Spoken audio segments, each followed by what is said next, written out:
Geek podcast. Today is Wednesday, October 7th. You're listening to us on the N.FM. And my name is Adam. I'm joined by the seducer slash producer, Logan. We're taking that one now, am I? Hello. We're taking that. Yeah, I stole that from something. It's okay. but yeah, man, it's episode 29. Third episode, I think, here on the N.FM, our new home. Of course, if you're listening to us, you know that. If not, please go listen to us on them. Listen to the other shows. It's great stuff. But man, we got a lot of news this week. Yeah, we do. And I have a feeling we're gonna have a lot more next week because of New York Comic Con. Oh, big time. We're gonna go announcement crazy, I'm sure. Oh yeah. We got a lot of stuff to talk about this week. Got a lot of reviews. I know you got your hands on Rock Band 4. I did. Nice, and I got my hands on Star Wars Battlefront. But you sent me that message, and I was like, how the hell did you do that? Yeah, my buddy, I don't know how he got it now. I know he works for EA, but I think he got it a different way. So I don't know. I don't want to call him out just yet.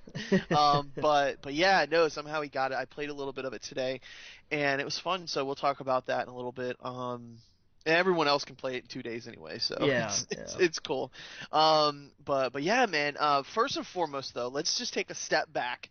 Because we got some big news. Huge news. And you take this. I want you to take this. This is, I want to preface this real quick. Because anyone who was listening to and it was actually called the Untitled Patrick Rothfuss podcast, has heard, like, he's been very behind the scenes candid about the entire process involving the rights to the Kingkiller Chronicle and all that, very open about the whole thing, and that's made it fascinating. So and then the podcast ended. They did a limited run. They only did 10 episodes, and they were like, that's it, no more. And so we didn't get to hear from him what has happened. And we got this news a few days ago. Lionsgate has secured the rights to the Kingkiller Chronicle. And not just movies, but also TV and video games. That's awesome. They're going to be adapting this across every kind of media you can imagine. And yeah. I when I saw Lionsgate, I thought, oh, okay, movie, cool, awesome, right on.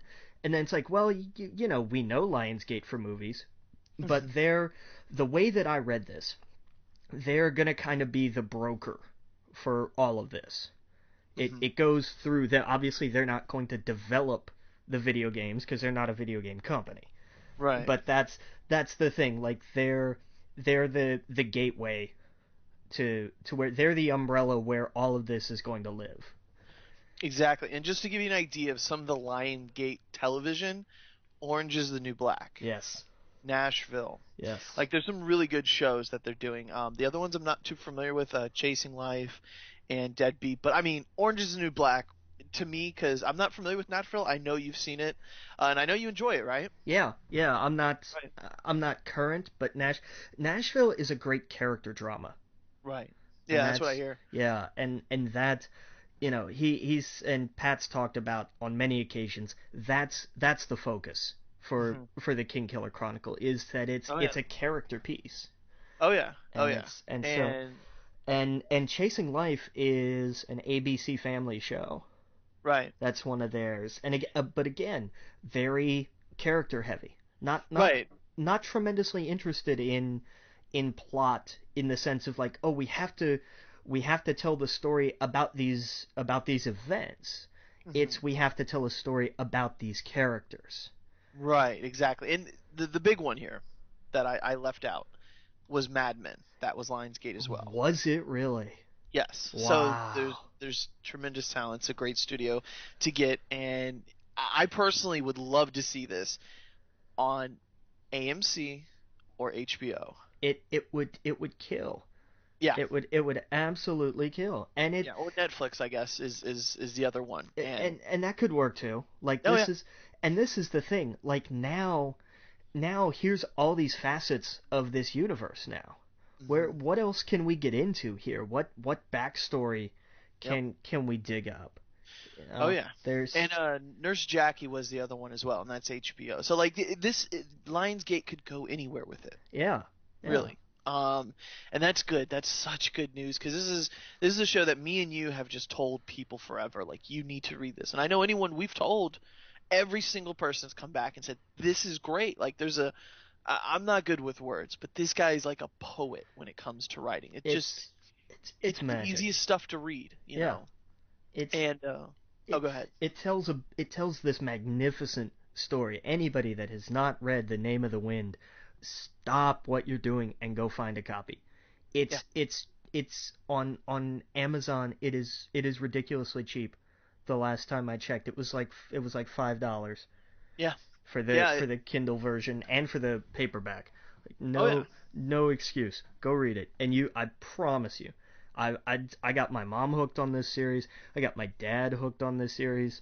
I've talked to, I don't know, at least half a dozen different people, a couple of whom are not readers Right. in Yeah. a Same here. sense. I And have I have a signed version actually, signed copy oh, of it, and I gave some away as some gifts, to some people. So it was the second one that I gave away, but yeah, man, man, this book. There's two of them. We should say that there's two right now. There's a third one coming, and then there's a short story one, right? there's been a couple. Okay. There've been a couple novellas. The only one that I remember off the top of my head was the one that came out this year. It's called Right. The Slow Regard of Silent Things. Right, and it sounds like an emo song, Yeah. but but it's just cool. Like I said, it's really poetry. He's a wordsmith. He really knows where to put them, and it's great. It was funny. I remember seeing this news. I remember you posted it, and I believe I was in a bookstore. I was waiting to see The Martian, and there's like a Barnes and Noble near the bookstore over this place called Waterford, and was in the bookstore and I was like, oh wow, like what a coincidence. I was just looking at the Name of the Wind in one of the sections to see like what was there a few minutes prior, and I saw it.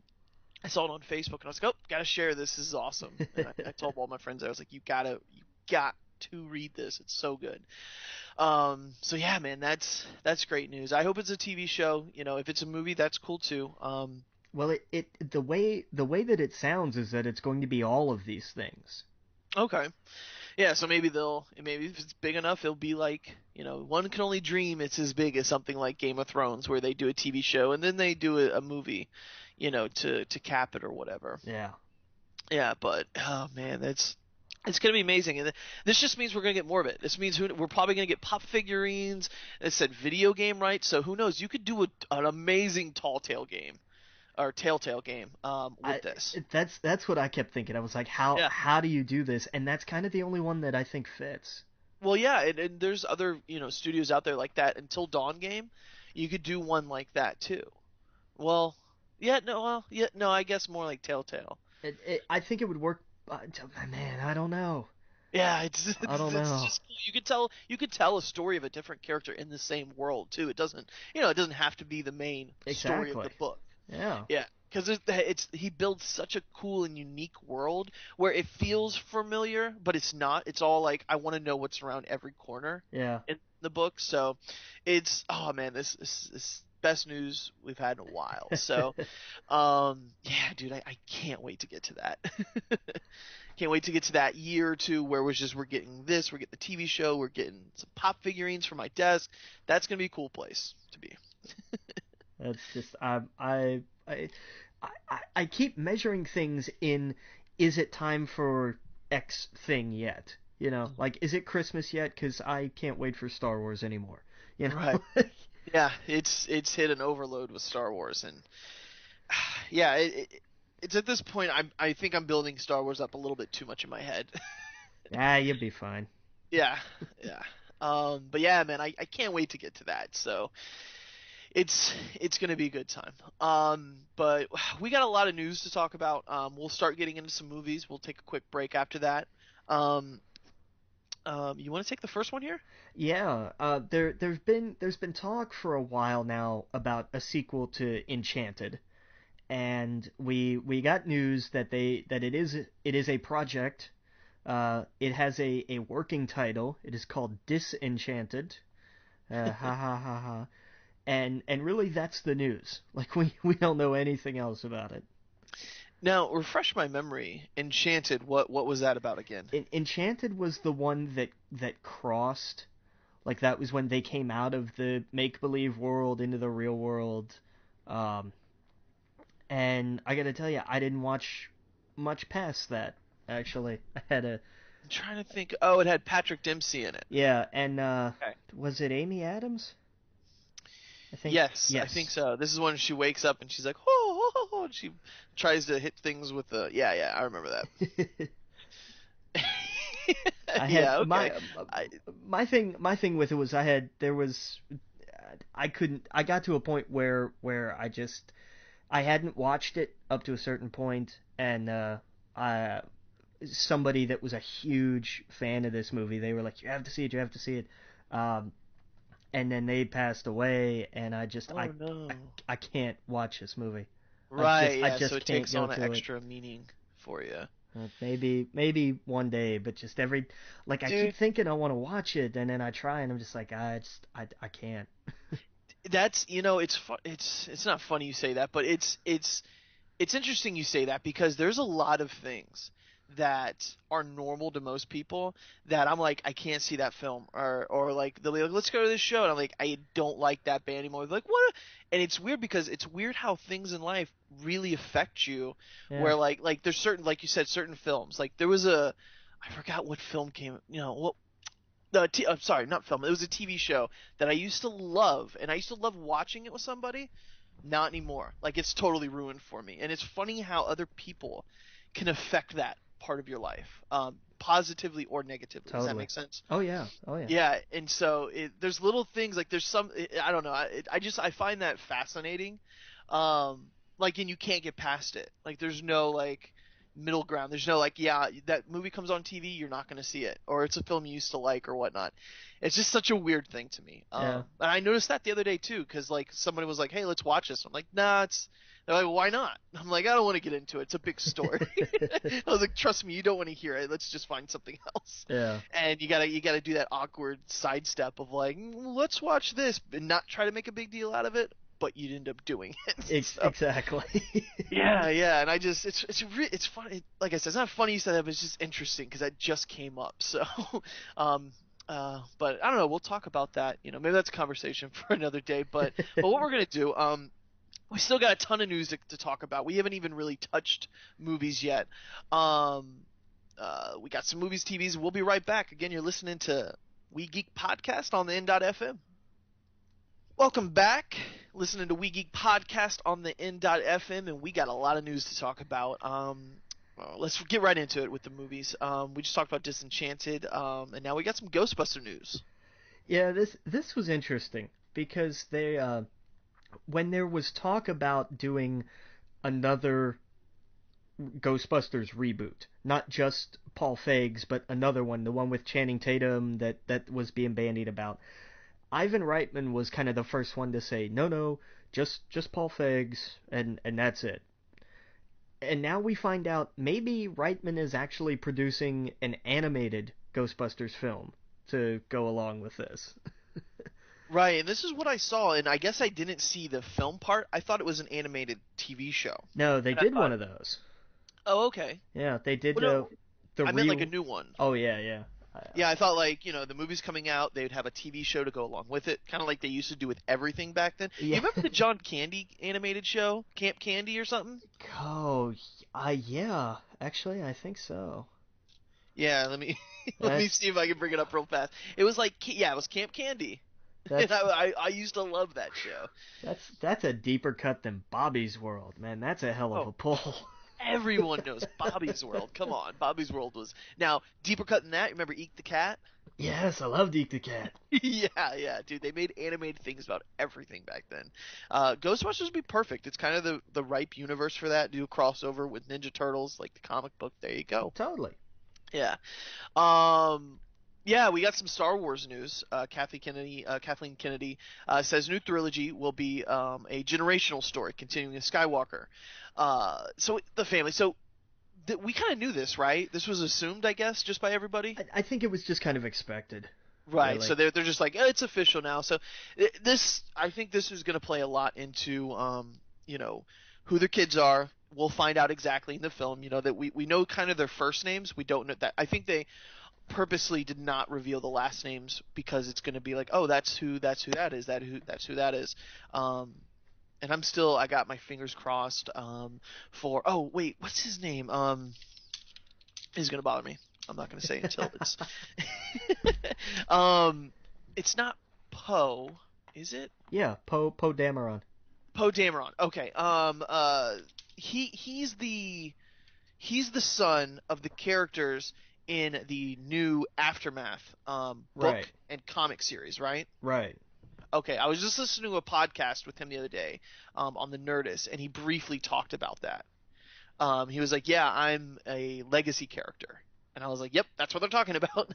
um, the other one, Finn. I got my fingers crossed, and this, I don't even know if I should say it because it's something I read online was like, "Hey, this would be a cool idea." Is they were saying, who could he be? And a lot of them were like, "Well, what if he's Mace Windu's kid or something like that?" And one of them really caught my attention when they said, "What if he was related to Obi-Wan Kenobi in some way?" Well, that would be interesting. And I thought that would be really, really cool. I would love that idea. Now, who knows? I don't know if that's If not even a rumor. That's just something I read online where someone was like, "Hey, wouldn't this be neat?" And this would be a cool way if they ever did an Obi-Wan Kenobi side movie, but about his time on Tatooine. yeah, If he had some love interest or something, or who knows? He just said somehow related, so maybe he's not his direct kin. It's just that would be so cool. well, and the interesting thing, like I've actually given this an unfortunate amount of thought. If No, never. Not with Star Wars. this is true, if if there were if there was ever a Jedi in the right time frame to have Hmm. a kid or even a grandkid Right. coming up now, somebody who played maybe a little fast and loose with the Jedi code, Right. it would be Qui-Gon Jinn. Oh, that's true. And by the way, I didn't mean like kid. I meant grandkid. Right, right. Obi-Wan Kenobi. My bad. But yeah, no, you're absolutely right. I mean Qui-Gon that. Jinn would have been perfect. I, Like someone that just, hey, this happened and we didn't really talk about it, but he's still alive. right. Yeah. Oh man, the possibilities, the possibilities. Like it's a really exciting time to be alive. And to be a geek, I'm sure a lot of other people really don't care, but man, this film, I really think it's going to just completely blow away box office numbers, like records everywhere. I don't know. Sorry, we could go on about Star Wars, and I'll try and reel it in. God, when this But movie comes out, we're gonna have to do like 2 whole shows just for this. no, oh yeah, absolutely. We're definitely going to be doing a show, and then maybe we'll do a show a few weeks later after really seeing it a few different times, really taking it all in, and taking a step back away from it a little bit too, and kind of doing a proper like review. So yeah, I think that would be definitely the way to do it. Yeah. And I'm sure by that point, after a few months, we'll probably maybe get some little bit of news about what's going on for maybe 8 or Rogue Legacy and whatnot. But yeah, man, I can't wait. I really can't wait. And around that time, Battlefront's coming on. Like, if my friends really got annoyed with me talking about Star Wars now, Oh, they ain't seen nothing yet. exactly, exactly. But a lot of them have been really cool. They're like, I can't. They're like, I'm excited for you. There you go. And yeah, and usually around this time, my buddy's like, "This is when you go and see the film, and I go see the film, and then I ask you a million questions, and I really like because you explain everything." And I'm like, "Yeah, I love explaining that too." I was like, "As long as I'm not getting annoying, just tell me." But yeah, man. So all right, let's reel it back in. We got some more movie news. You take the next one. Yeah, This cause, name. 'cause you need me for the name. Yep. Yeah. Uh, Taika Waititi, who directed Flight of the Conchords, and most recently he did What We Do in the Shadows, Okay. which I'm hearing very good things about. Nice. And he also wrote. He was one of the screenwriters, or maybe the screenwriter. I didn't check completely. For Moana, Okay. the new South Pacific Disney animated film coming out in the near Oh future. yeah, Yeah, that's right. I've seen a few things about that. Yeah. Yeah. He is in talks to direct Thor Ragnarok. Okay. So that could be Oh. interesting. Yeah, Flight of the Conchords was always funny to me. That show was great, unless I'm thinking of something else. No, I am. Flight of the Conchords, right? Yeah. HBO show? Yeah, you got it. Right. Okay. Yeah. That one of my old roommates, she was totally into it, and she and I came home, and this was like around like college days.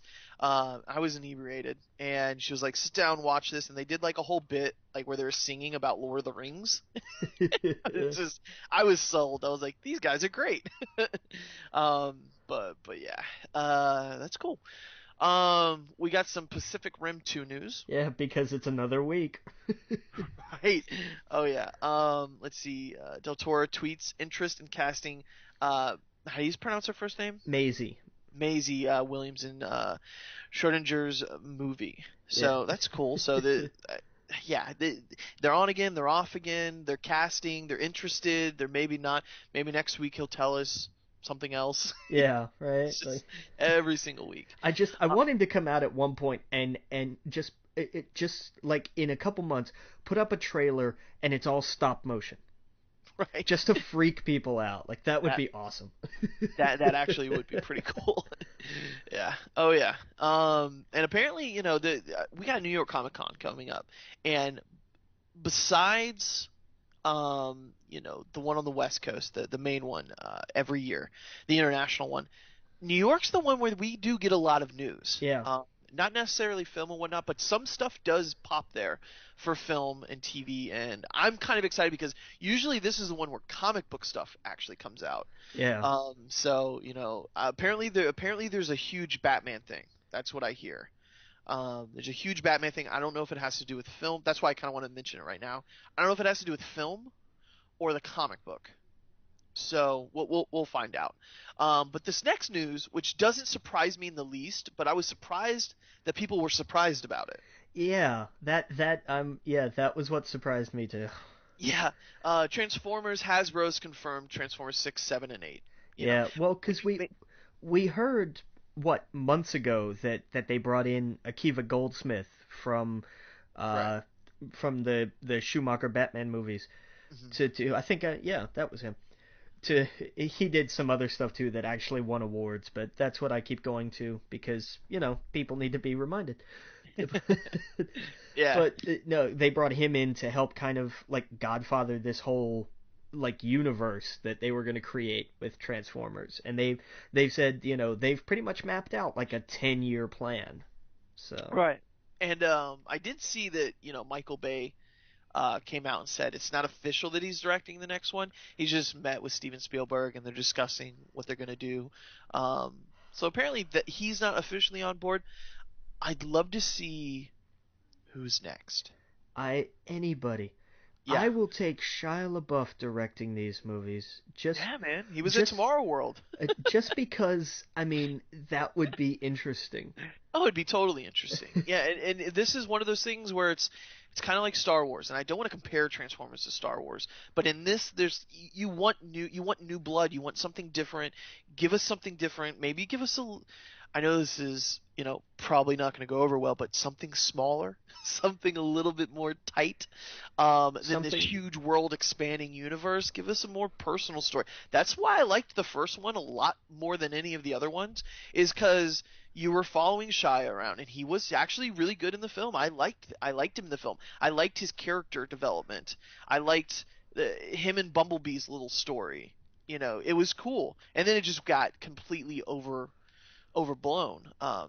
I know everyone likes the big explosions and whatever, and that's why everyone goes sees them. But I would like a different, cool, just something different.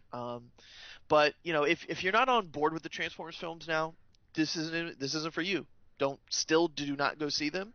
If you're for them, hey, you got 3 new ones confirmed. So yeah. Plus there you go. plus the one that they're making now. So Exactly. Yeah. Oh yeah, really? So yeah, the last one was the 4th one, right? yeah. Oh, okay. All right. Yeah, see, I've totally forgotten which ones we're at now. That last one felt like 2 of them. It was long enough to be 2 of them. Yeah, Yeah. I'm like, wait, what? We're going to when they get to China. I'm like, this is like a whole nother film. Like they could have ended it in Chicago or wherever they were before, or Yeah. Texas or whatever. Yeah. Oh wait, they were in all three places. My bad. I forget. Um, we got some. Let's see here. Some Cabin in the Wood news.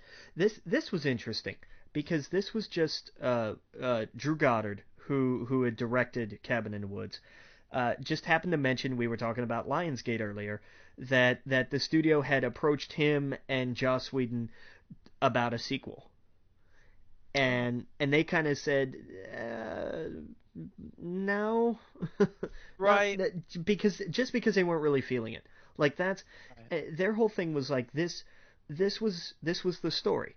It's done. It's over. There's Yeah, you've taken the blow out of it when you explained at the everything's explained at the end, like yeah. this is why this is happening. And I don't even want to spoil it for people who haven't seen it, because that's one of those films that I know a lot of people have not seen, and you don't Uh, want to spoil it for, because it's yeah. actually really good. So Yeah. if you're listening right now and you've never seen Cabin in the Woods, and you're sitting at home Saturday and you're like, yeah, I don't want to go out and I don't want to socialize tonight, you're having a Netflix and chill kind of night, put put on Cabin in the Woods. It's really good. It's actually really good. You might actually really watching Netflix and hanging out. So, but yeah, man, that it's a good film. I Yeah. absolutely loved it. That was a huge surprise for me, because I do like horror films and I do like those kind of films, and this one like really had my attention.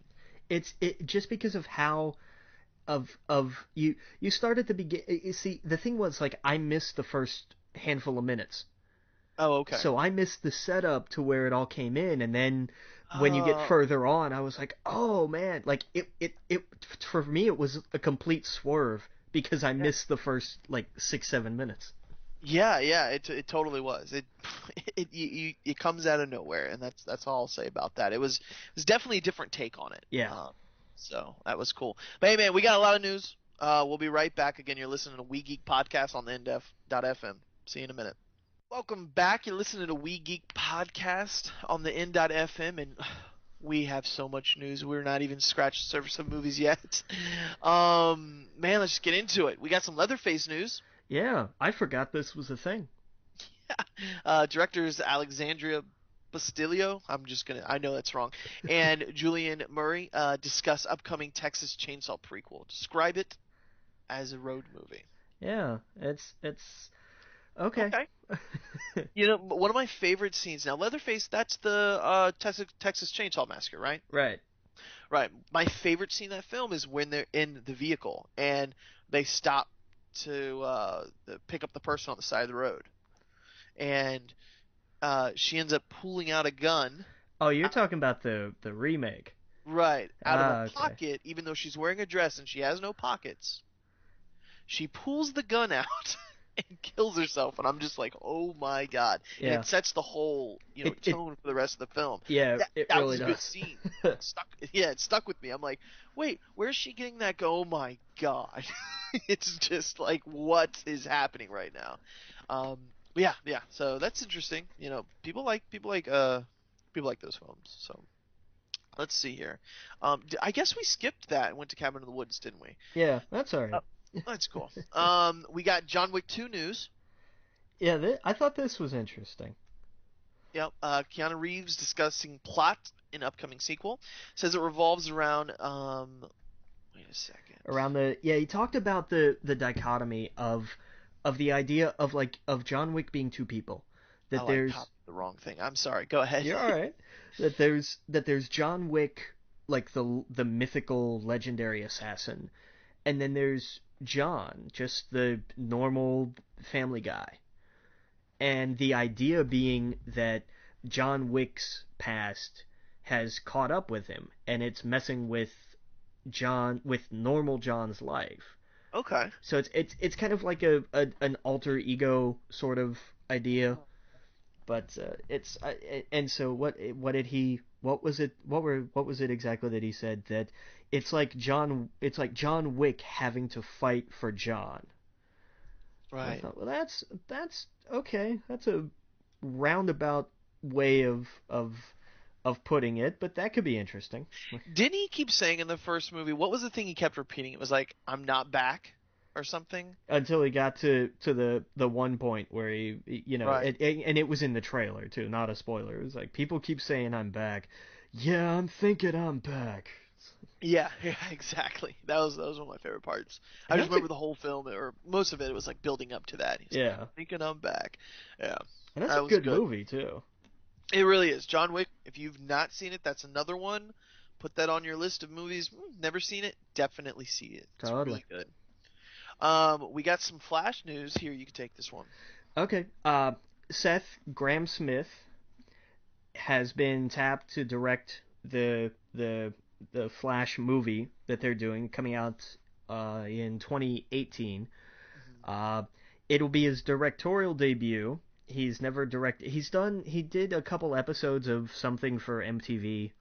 I don't remember what it was, but he's the guy who wrote not the screenplays but the actual books, uh, Abraham Lincoln Vampire Hunter and Pride and Prejudice and Zombies.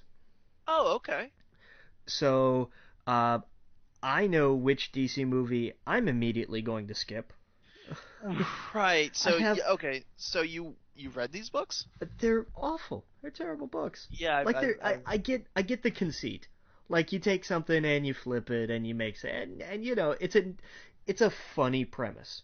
I'm okay right. with that. But like Let's hope they don't do that with the Flash, though. You that's know? kind of like and the other thing is like the movies based off them were also pretty atrocious. Right. So and Yeah, I've and never. I saw it on TV. Actually, over the weekend, it was on it. We watched it for 5 minutes, and nope, changed the channel. No, wasn't for us. Yeah, it's it's I don't it's, I nothing pass. about the Flash movie interests me. I don't really know the actor, and it's just not who I pictured as Barry Allen. Um, the, and the premise, or I'm sorry, with the director, it doesn't. Wait, so he's the director of this, even though he's a writer. Right. I mean, I guess that could work, but he's It never directed a thing ever. that's that's my biggest problem with this. Like Right, it you're putting isn't it on a. This is not a small film. It's not an indie film. it's not like when they took Gareth Edwards and they were like, "Hey, you did a low budget movie about monsters. You want to come direct Godzilla?" Like that was Right. one thing, but it's like, "Hey, you wrote some stuff that was made into movies. Do you want to come make a movie about a founding member of the Justice League?" Right, this is huge. This is like top five DC characters, Yeah. like legacy characters. Yeah. You don't you like Flash has his entire own universe, like the Green Lantern does, and Batman and Superman. This is I'd say those are kind of the four people that have like their own little world with all their different characters and whatnot. That's insane. Yeah. That is crazy. It's man, I just have a feeling that we're going to be so much more in love with what they're doing on TV than what they're doing on the films. I would not be surprised. And that would kind of be disappointing, Yeah. really. Like I get what they're doing. Like they're two completely separate universes. Fine, whatever. That's go for it. I don't care. But, Yeah. you know, eh, Arrow and The Flash have set a high bar for Yeah. DC entertainment. Oh yeah. No, So, I didn't see tonight's. Did you watch it? oh, boo. I'm tempted to Well, just have us stop recording so you can go watch that. yeah, I had work. Yeah, exactly. I just, man, it's not wasn't the bag for me. uh, But maybe we can figure it out moving I'll, I'll, forward with I'll, episodes. yeah, I'll talk about it in a spoiler-free way Right. when we do reviews at the end here. All right, sounds good. Sounds good. Well, actually, to talk about a little bit more of a positive thing with DC films, do you see the next bit of news with Batman vs Superman? I did. And I thought this was interesting. Like it was an interesting piece of marketing for sure. Well, we'll talk about that, and then we'll talk about something else that I don't see written in the notes. Okay, what did But I go miss? ahead. Oh, well, I was good because like I was going to talk about how Fortune magazine, their at least their website, has run, and I can't keep thinking of the word. I don't know what the word is, but it's like an inside interview with Lex Luthor and like a little history of Luthor Corp and everything, of Lex Corp and everything. And it was interesting and it was really well written for being, it's not tremendously long, but I do love some of the phrase choices in it where they're talking about the next big announcement coming.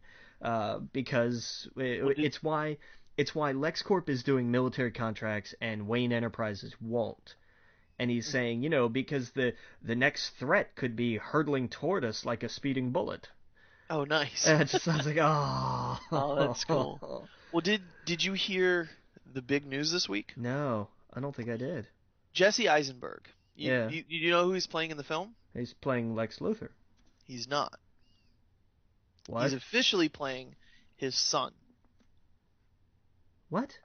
Yeah, he's playing Alexander Luthor Jr. He's Right. not playing Lex. Lex Luthor is going to be his father. So in the film, from what I understand, from what I read, and this is to me, to me, I love this news because he's his own character at this point. He's Well, he's not going to be the way I because there is an Alexander Luthor. He's the alternate universe. He's right. the one, yeah, that was in not Final Crisis, one of the Crisis, Infinite Crisis, I think. Infinite Crisis, where he was with Superboy and the old Superman. Yeah. But who knows if he has anything to do with that? But from what I understand, Lex Luthor, the guy who is in charge of LexCorp, the one who we've seen in the comics and everything else, that's not who he was playing. He's actually playing his son. So I love that idea. I love that in my head, and this is how I've gotten over really a lot of the DC news, is this is going to be its own DC universe thing. It's over on the side. The comics are one thing, the movies are another. I love this idea because he can kind of do his own thing. He's apparently going to be really good with now. This is weird because I don't know how you're going to take this. Um, when I got upset about like, wait a second, Doctor Doom's not a hacker. Yeah, That's the whole. ridiculous. Yeah. Apparently, Alexander Luthor is going to be really good with computers. Well, it's. And he's a tech genius, and it makes more sense for him to be that than Doom, Sure. But I mean, because that to me just kind of figures into, he's brilliant. he's So brilliant. that Exactly. it fits. It does. It totally fits with him.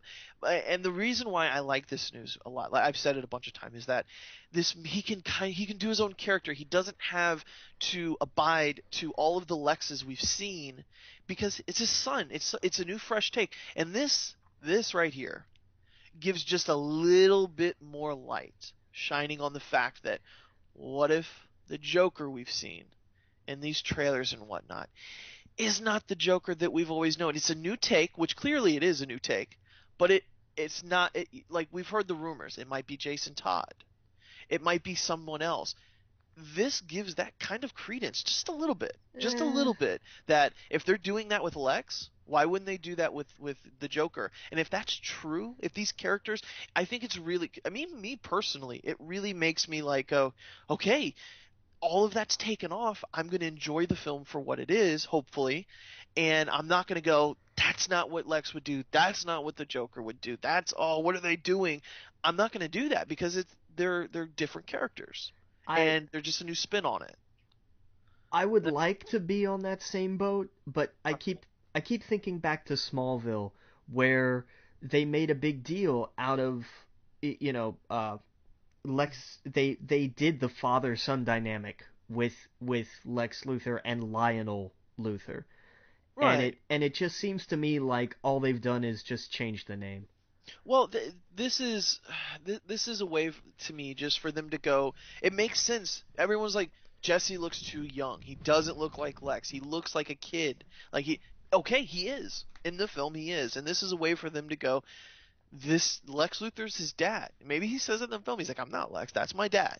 It to me it makes it just more, it makes me way more comfortable with the film and what they're doing, how he's talking, how he's acting, because a lot of people were like, that's not Lex that we know.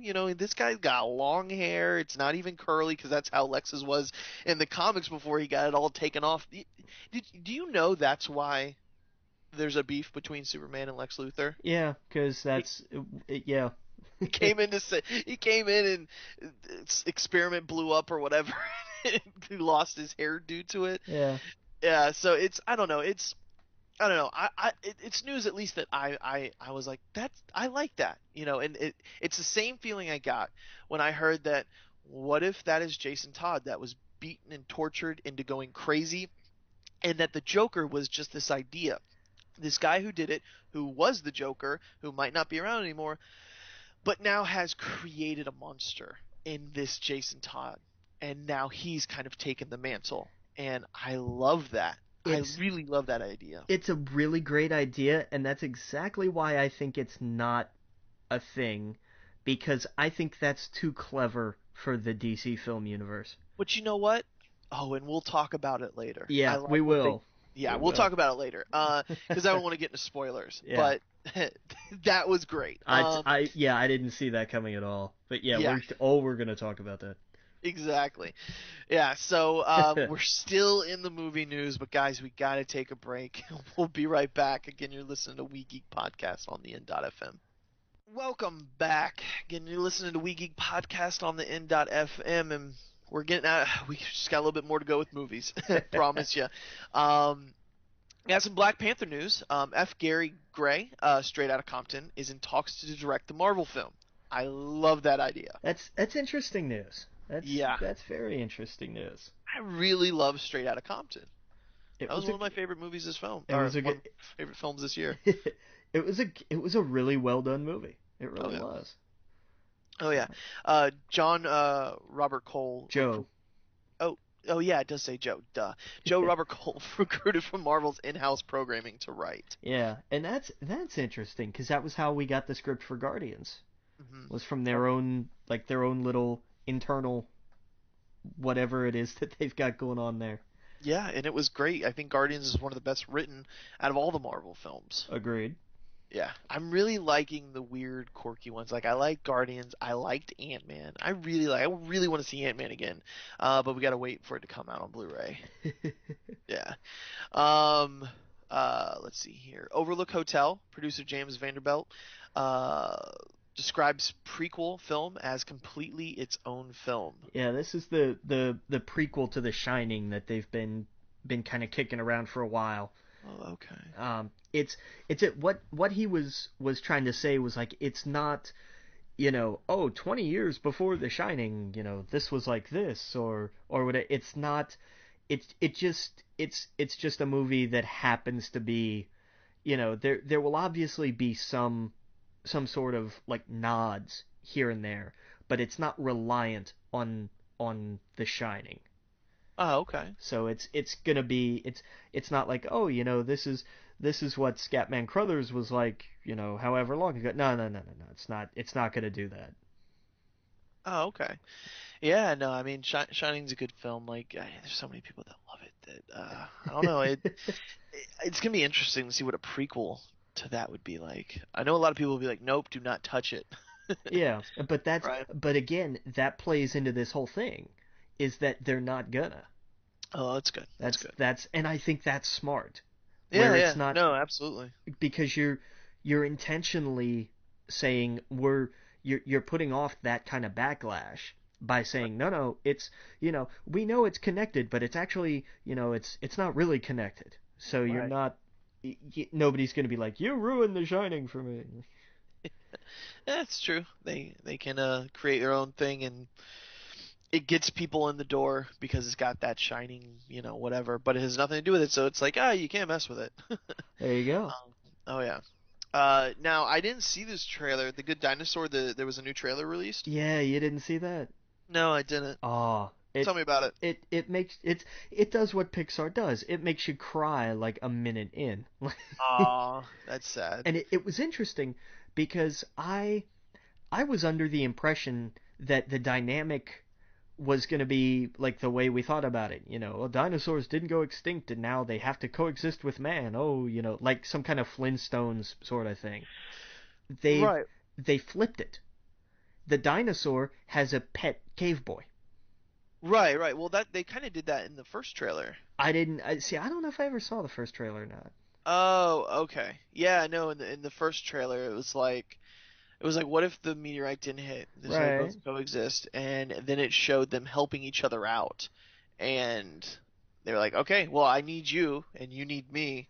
Let's Yeah. stick together," kind of thing. At least Okay. that's what it was. Yeah, this one was kind of the same. I wonder if this Yeah. was an extended version or if it was the same one and just everybody reposted it again and called it new. and they're Right. playing a giant joke on me. Oh, okay. That was Yeah, maybe. that's entirely Let's see possible. here. Let's see here. Or maybe it was just like just reshot a little bit. That's I'm thinking it was like an extended trailer or something, but it couldn't have been extended by much. No, yeah, yeah. Okay, so yeah, official US trailer 2. So I'm sure Okay. it just had a lot of the same stuff from the first one. Okay. Yeah, that's cool. That's cool. Um, let's see here. We got some bad boy news to talk about. Yeah, Will Smith said that it's likely that we'll see another Bad Boys within the next 12 to 16 months. Oh, wow, really? So by the end of next year, figure on. Wait, how that doesn't even make sense. Because it's a summer movie. Like, that was my They thought. can't pump it out that fast. Hey, they made Guardians in a year. Yeah, but still, that's not that. I guess. Yeah, 12 to 16 months. Okay. So if it's definitely not gonna be next summer. It's gonna be the next one after that. So that makes sense. Okay. Okay. I'm just not Um, really excited for it. Like, I don't, I don't care. I thought the first one was fun. I was a kid when I saw it though. Yeah, Seeing it as an adult, I'm like, not his best work. yeah. Not his best work. Will's trying to get back into the game, not just acting. But did you see he announced a tour with DJ Jazzy Jeff for next year? Yeah, apparently he's like trying to release some EDM songs too, like everyone else. I mean, Shaquille's got one, so Shaquille was out or keep saying Shaquille Shaq was a DJ at Tomorrowland, and apparently like Will Smith's trying to get into it. So, yeah, I don't doubt he's trying to get back into the music game.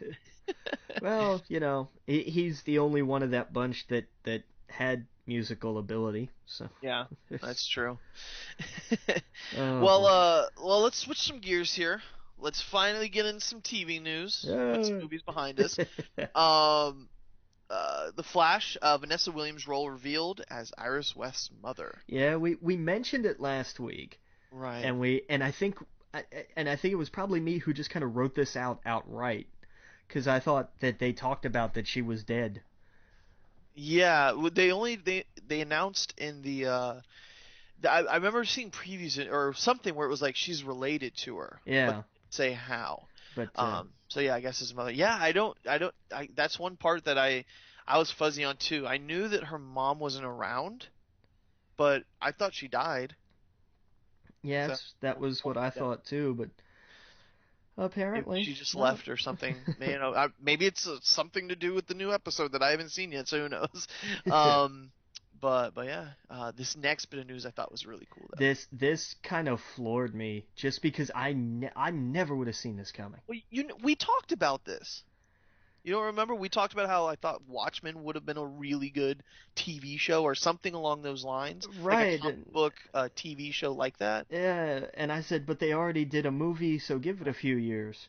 Right? Yeah. No. No. No. We never thought this was gonna happen. I Yeah, never thought Watchmen was gonna happen. I remember saying that would have been cool if it was and I instead of compact into one film because it was so long. There was so much to do.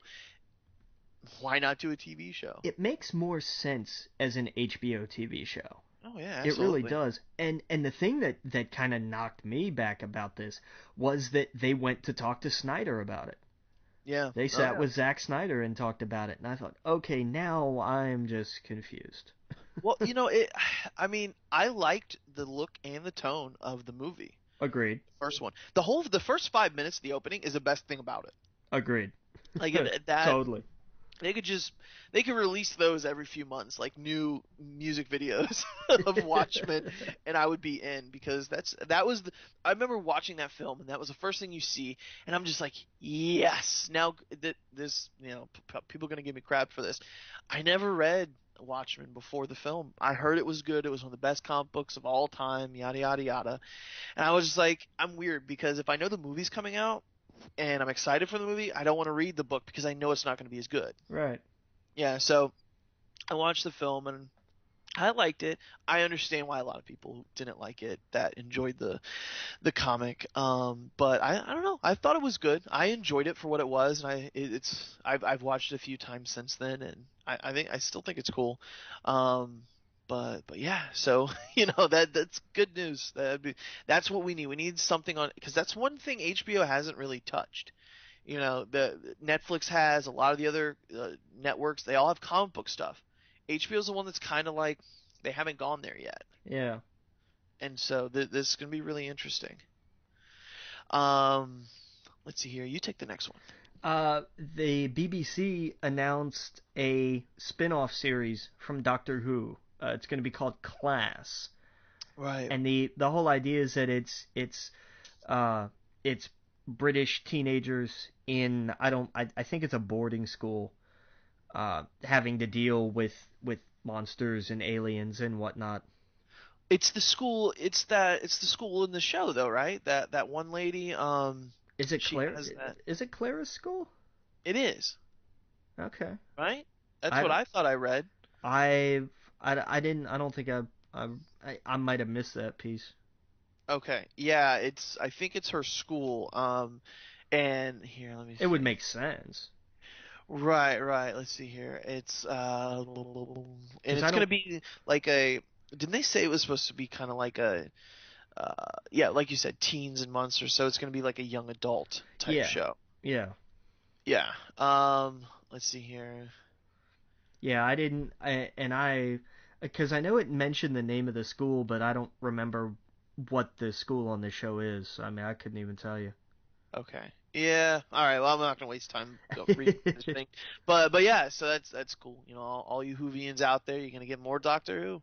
What was this other spinoff? There was Torchwood, right? Torchwood, yeah. And there was Yeah. also the Sarah Jane Chronicles. I think it was.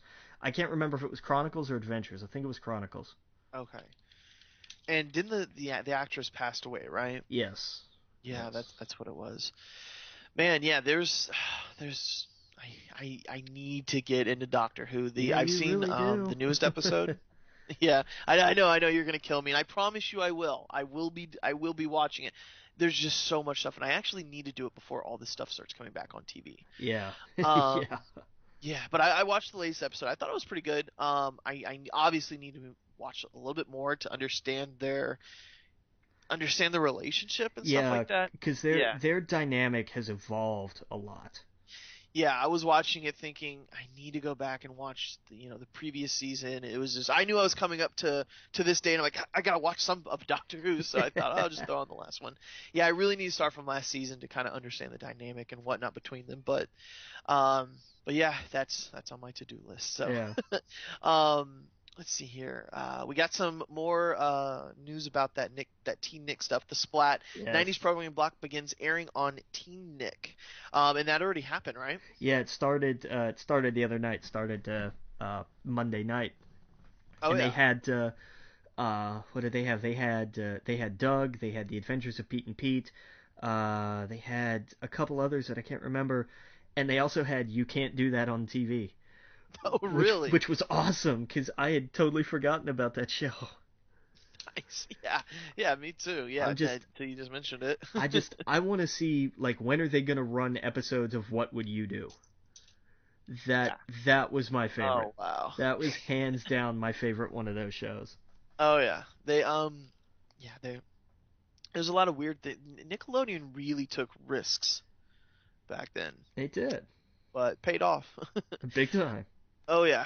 Um, it's here. Oh yeah, I saw this was interesting. Damage Control.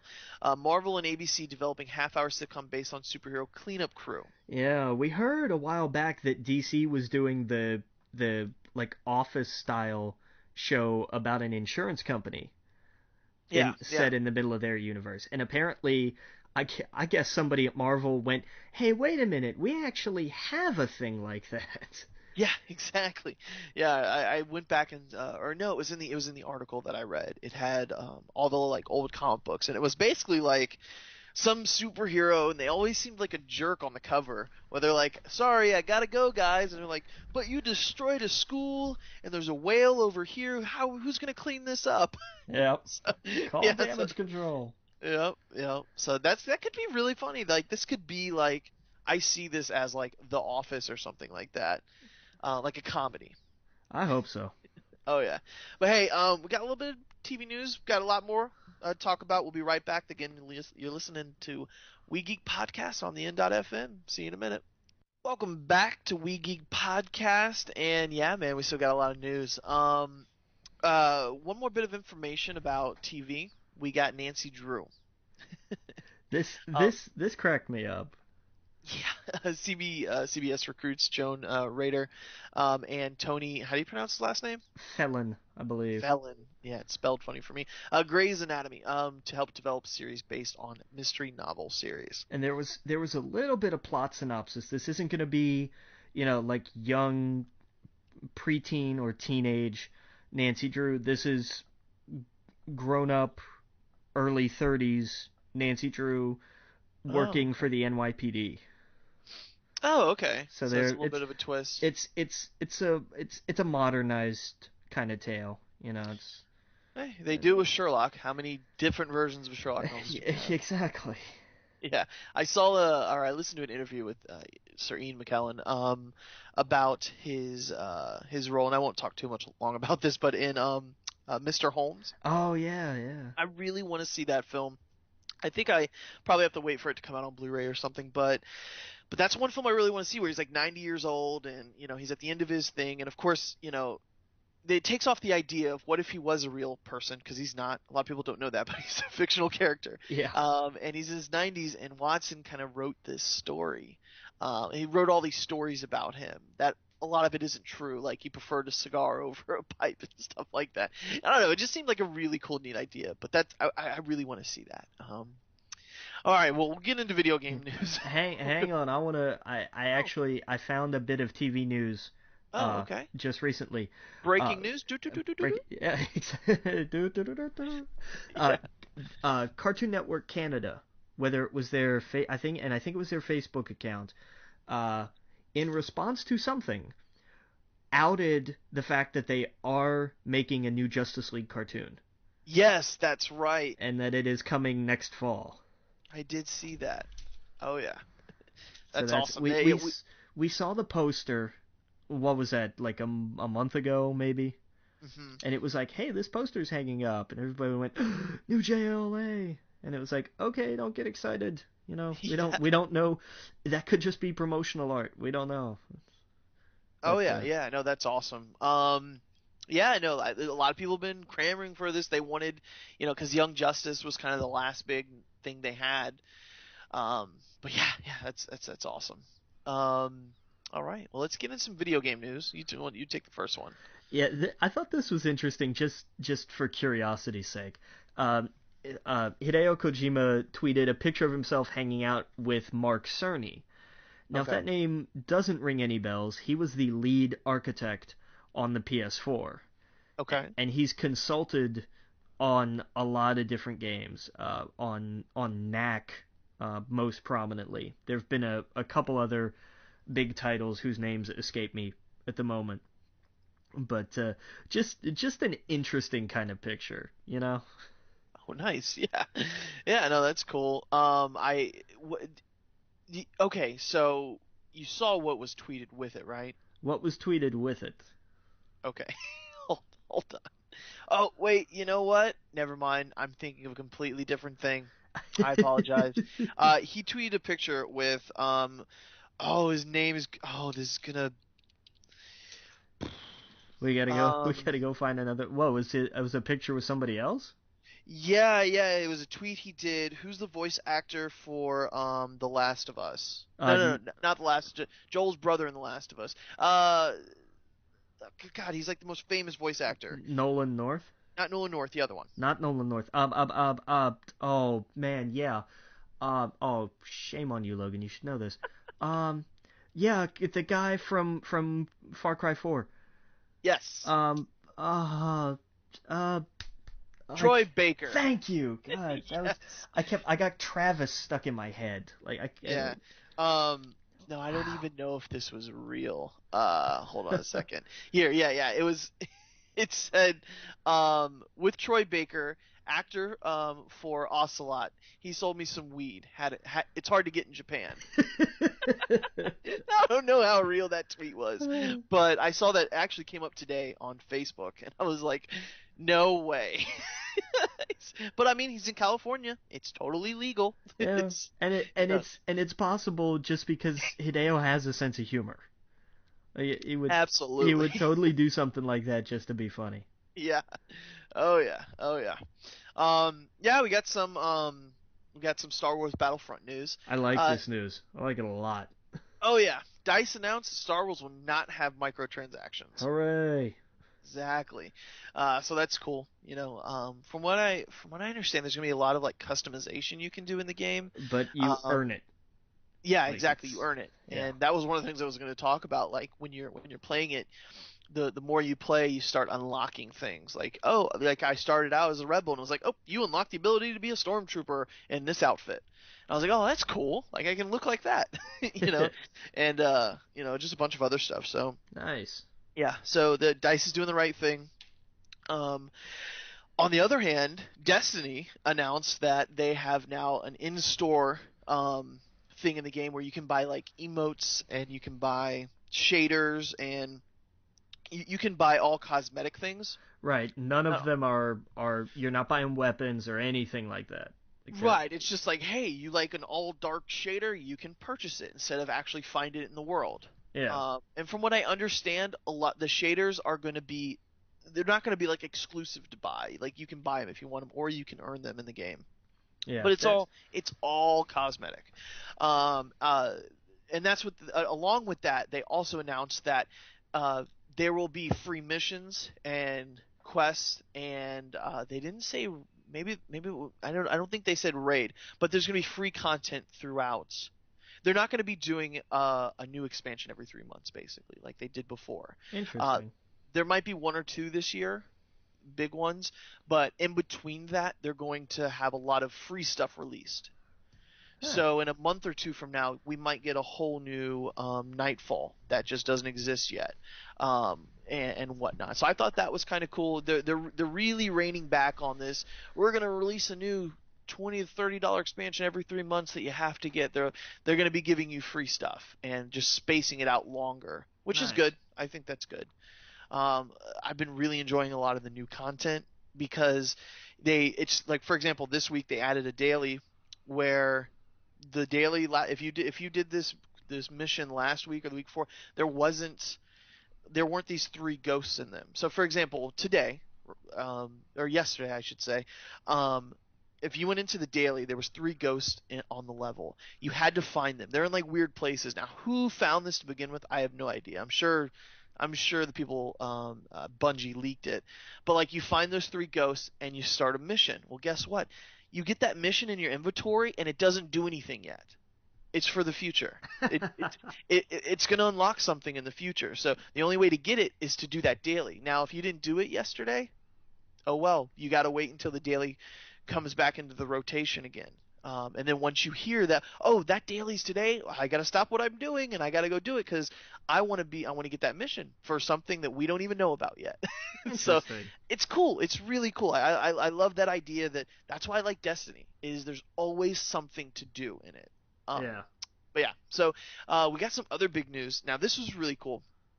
Far Cry Primal.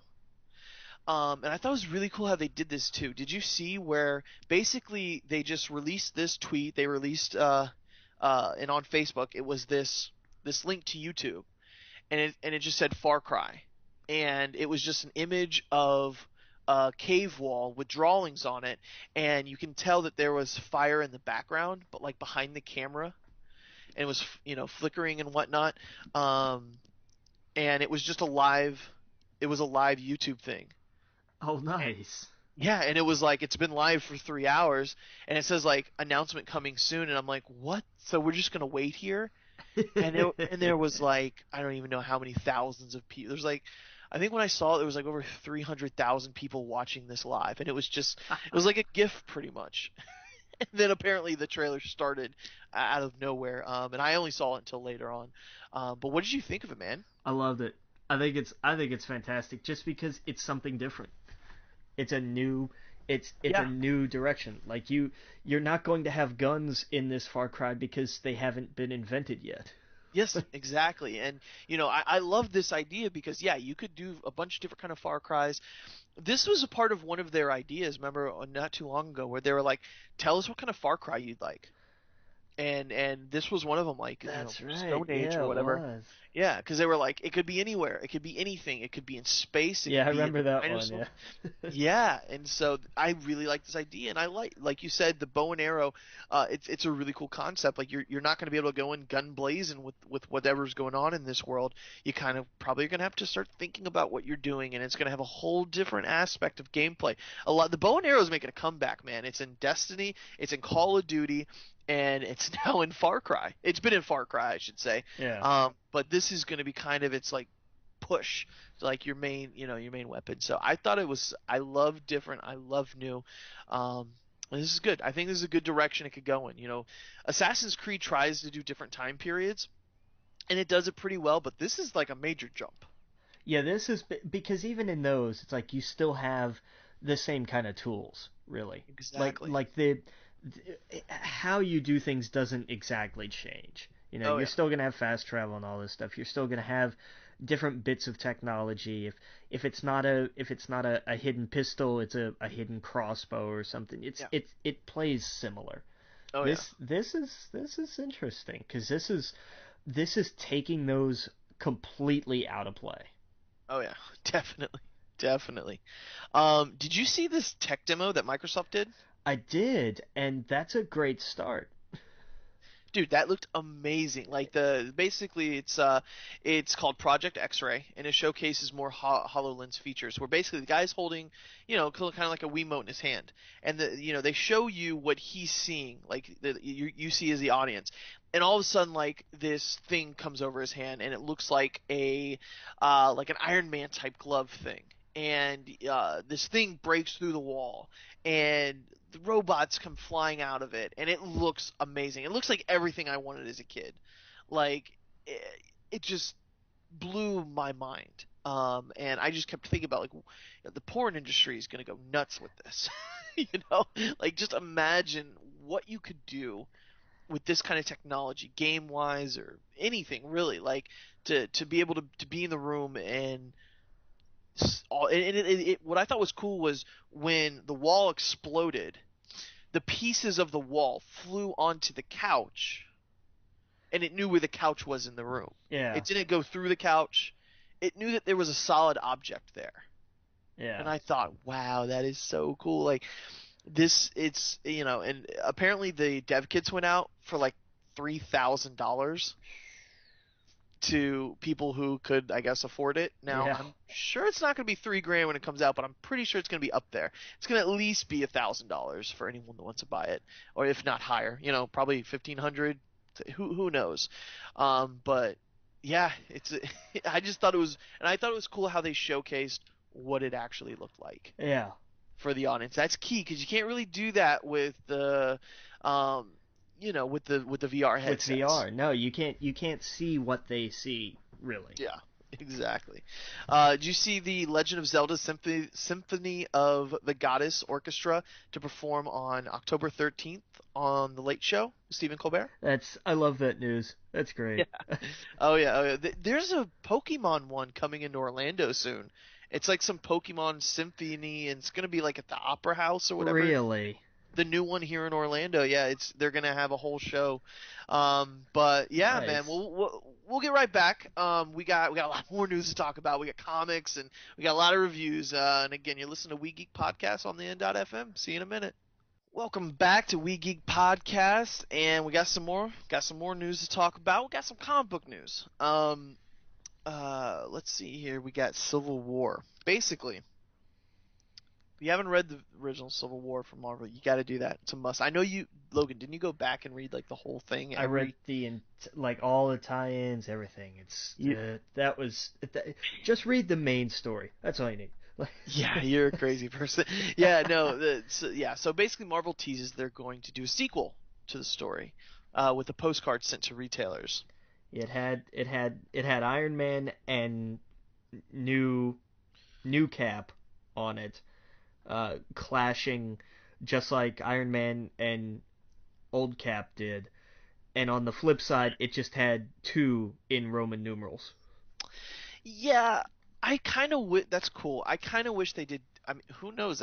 Actually Iron Man probably is a different Iron Man. I was gonna say I wish it was two different characters. It maybe not characters, but two different mantles, if that makes sense. No, no, 2, yeah, no, I get what you mean. Like, we've seen Wolverine and Cyclops. We've seen, I wanted to see two different opposing people. Maybe that we would never think would be opposing. I don't know, something a little bit different. This just seems like they're going back to the well a little too soon. I don't Yeah. know. But who knows? Could be good. I really did enjoy the first Civil War, so, you know, we'll see. Let's see here. Yeah, we'll find out. That's the thing that bugs me about Secret Wars, is we're getting issue number 6 tomorrow, along Today, yeah. today. Yeah, my bad. Along with some of the number ones for the all new, all different. Yeah, we're getting a lot actually. I don't have Yeah, the list in front of me. Um, I know that we but get Invincible Iron Man and Amazing Spider-Man at least. yeah, yeah. Let's see here. See if I can pull them up. It's Forever Evil all over again, and It really is. I Yeah, was and it's so probably gonna hoping. spoil it. It totally is going to spoil it. I Yeah. guarantee you it does. We get Doctor Strange number 1. Um, Yeah. that in and of itself is a spoiler. Oh yeah. Oh yeah, exactly. We get all new, all different point one, which is basically going to be like here's a bunch of different stories that kind of tell you about a little bit about these new books. We have Amazing Spider-Man number one. We have Avengers Zero. We have Contest of Champions one, Doctor Strange one, Invincible Iron Man one, Journey. No, that's Star Wars. And I think that's Shield. Yeah, that's Secret Wars number six finally comes out. Let's see, Siege 4, yeah, all the other ones are basically new Star Wars. Yeah, yeah. So yeah, we get like four or five like of the new books, but and Secret Wars 6 is coming out. Um, how many more Secret Wars we got? Like four? 3. It's a 9 issue run, right? Jeez. Yeah, they dropped the ball with that one. Big time. Like They I really did. understand. I just actually, you know what I don't understand anymore. Like they ought to be able to plan this out better. You know? Yeah. Oh yeah. And this is the big, big ending of the whatever. This is they were trying to almost compare this to the new DC New 52 or the Flashpoint where they were ending everything. At least DC had their ducks in a row when it came to that. Yeah, like You know that's that. the thing that this should have been like, however the tie-ins fell and whatever and whatnot and everything else they had going on, they should have had a week where the only book that came out was Secret Wars number 9. Yeah. That would have been the perfect way to end this, and then you drop whatever number ones you want next week. Yep. But just this, that was why I got thrown off with Forever Evil. Cause like I tried to follow it, and then we're in like issue 4, and the new Justice League comes out, and you Yep. see who's in the new Justice League, and I was like, Yep. well, don't need to read that anymore. Like, Right, and that's a shame because I see I read Forever Evil after it came out. Way after, like, I read the whole volume from beginning to end, and I really enjoyed it. yeah, It was a fun book. It was a fun ride. But if I was reading it like I am reading Secret Wars now, I would have been upset. I would have been mad. I would have been pissed. That's I hate that. So yeah, we're unfortunately gonna. I'm glad they're putting the books out and they're not holding it until God knows when, December, January, February, whenever this thing's gonna end. But at the same time, it's like they really should have pushed those out. So, good news, I guess, is we're gonna get some new series. I'm actually excited to read some Marvel again. It was a point where it was like it was too long in the tooth. I loved all the new books. I loved the idea of them, but it yeah. went on incredibly too long. It did, some of them, yeah. Yeah, we were going back reading books that were on our backlog, and so yeah, we had so yeah, man, it's gonna be interesting. But yeah, we got some more news here. Power Man and Iron Fist. Marvel announces new bromance series to be written by David F. Walker, Shaft and Cyborg, with art from Sanford Green, Runaways and Uncanny Avengers. I love the idea of a new Power Man and Iron Fist book coming Yeah. out before the Netflix series. Yeah, exactly. And I like that it was called Power Man and Iron Fist and not Luke Cage. He's always Luke Cage, so I was like, nah, it's cool. Yeah, go. Let's. That was the title, man. It was Power Man and Iron Fist. Do Yep. that. That was the name for the duo. So Oh yeah. just go back to that. Yeah, absolutely. Now I've never read a Power Man Iron Fist comic, but I'd totally be down to it. Brian Michael Bendis is kind of the person who got me into the characters. I didn't really know anything about them before I started reading them in like his Avengers runs and whatnot. Yeah. Yeah, so yeah, that's cool. That's cool. We got some. Well, that's it for the news. Let's talk about Scout Man. Yeah. This was your book that you picked. I really enjoyed it. Like, Did you tell me what you got from it? What did you like? What did you not like? What did it make you think about? I want to hear your viewpoint. it really made me think about Southern Bastards, I guess. Because I read Southern Bastards before this, which is weird because, of course, Scalped came out way before that. But I saw a lot of the same stuff in it, if that Yep. makes sense. Oh, totally. Um, Everything is dirty. Who's the artist who did this? It was R.M. Guerrera? Guerra. Yeah. Guerra, yeah. Sorry. Horrible Sorry. names. We all know. It's a running joke. Yeah, no, everything looked lived in. Everything looked dirty. There's a twist in it. I don't know if I want to spoil. Um, but I don't know. I just loved it. It was like you've seen this so many times where like this guy's gonna be a badass, this guy's gonna whatever. I liked the twist of who he actually was and what he was doing in this town. But yeah, I know is Bad Horse, was it Dashell? Dashiell. Yeah. Dashell, yeah. He comes back to the reservation, and one of my favorite parts in it is when you know there's this whole scene where they come in and they bust a bunch of meth heads and whatnot. And at the end, like this lady's yelling at them, like "Get off!" Who do you? And then she looks at him, and she starts screaming, and she starts hitting him. She starts going crazy on him, and like he pushed her away. He's like, "What are you doing, woman?" Blah blah blah. And then you find out, like a few panels later or whatever, he's like, "Yeah, man, that lady's crazy. It's crazy. She was your mother." Like I thought that was really cool. But yeah, no, I mean, I don't want to. I don't think I should spoil, kind of a twist that happens during it. But you find out like what he's really doing there, why he's there, I don't know. I just thought it was really good. It definitely makes me want to read the. How many volumes are there? This went on for a while, didn't it? 12 volumes. Okay, yeah. See, this is like Jason Aaron's big thing, right? Yeah. This is before I really knew about him. Unfortunately, I didn't start reading his stuff until he was doing a lot of his Marvel stuff. But this was amazing. I loved how dirty everything looked, Yeah. how lived in it looked. It looked realistic. It looked like what I would imagine if you went to a reservation where these guys are making meth and like it's this could be a TV show. This should be on AMC. You know Yeah. what I mean? That would work. There. Yeah, this would be perfect for it. Like that's the vibe I got from the whole thing. It's good. That's good. I'm glad that especially I'm glad you picked up on how like it's deliberately not clean. Right, yeah, And, and exactly. and not just like, oh, people live here, but like it's meant to be dirty. Like Oh it's yeah. just you can't there's so much for so many reasons. Like the dirt itself almost becomes a metaphor that they just can't get rid of. Yeah. I was glad you picked up on that. Oh yeah, it was amazing. Like I really liked it. And that's what that's what I was saying. Like the art of it, I'm bringing it up here while we're talking about it, and that's what stuck out the most. It was just like it looks all lived in. We've talked about like that with Star Wars. That's how this kind of felt. Like it was just dirty. Everything was dirty everywhere. Everything they didn't go to. I don't think there's one panel I read where anything looked nice. The attention to detail is absolutely insane. Yeah, it's impressive. Oh yeah, oh yeah. And these characters, you like when he first runs across, kind of like the boss.